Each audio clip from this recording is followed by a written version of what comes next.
আজকের গল্প স্বর্গের রাজা ইন্দ্রদেব।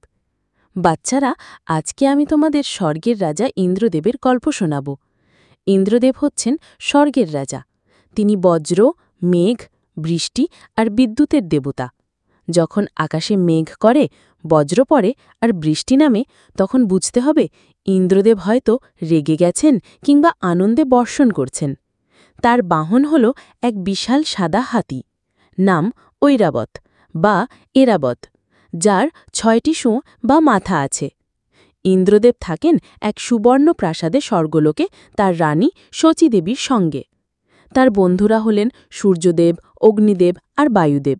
এরা সবাই প্রকৃতির নানা রূপের দেবতা।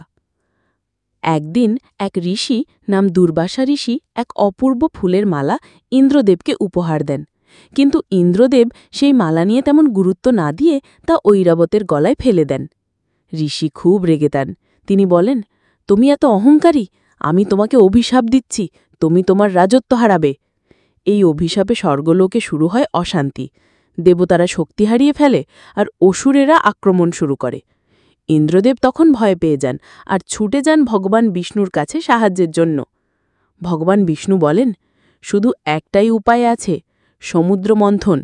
দেবতা আর অসুরেরা একসঙ্গে কাজ করলে তখন অমৃত বেরোবে। সেই অমৃত খেলে তোমরা আবার শক্তি ফিরে পাবে।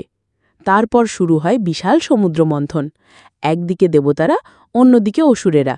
তারা বিশাল সাপ বাসুকীকে রশি বানিয়ে পর্বত মন্দারকে ঘুরিয়ে সমুদ্র মন্থন করতে থাকেন। মন্থনের ফলে বের হতে থাকে অনেক কিছু। হালাহল বিষ, যা শিব পান করেন, লক্ষ্মীদেবী, ঐরাবত, চন্দ্র আর সবশেষে অমৃত। ইন্দ্রদেবের রাজত্ব ফিরে পাওয়া। ভগবান বিষ্ণু মায়ার মাধ্যমে অমৃত অসুরদের কাছ থেকে রক্ষা করেন এবং দেবতারা তা পান করেন। তারা আবার শক্তিশালী হয়। এরপর ইন্দ্রদেব তার হারানো স্বর্গরাজ্য ফিরে পান। এই ছিল আজকের গল্প। তাহলে বাচ্চারা বলো তো, আজকে এই গল্প থেকে আমরা কি শিখলাম? অহংকার করলে ক্ষতি হয়, নম্রতা, একতা আর পরিশ্রমে সাফল্য আসে। তাহলে বন্ধুরা, চ্যানেলটিকে তাড়াতাড়ি like, share, comment and subscribe করে দাও, যাতে আবার একটা সুন্দর গল্প তোমাদের শোনাতে পারি।